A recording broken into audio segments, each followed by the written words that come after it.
My name's Kirstin. I live in Newport Beach. I've been coming to see Dr. Wilhelm for over 20 years. When I first came to see Dr. Wilhelm, it was very comfortable. His staff is great. I've never felt like anything has been pushed on me to do anything that shouldn't be done or that isn't necessary to be done. He's one of my favorite dentists. I know that sounds funny, but I wanted to smile bigger.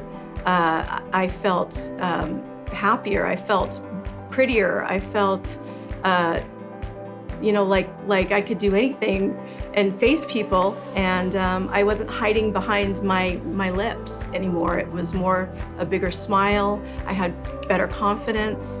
I just beam because of it now. And check out my smile. I think the proof is in the pudding where, he's really helped me a lot, with a beautiful smile.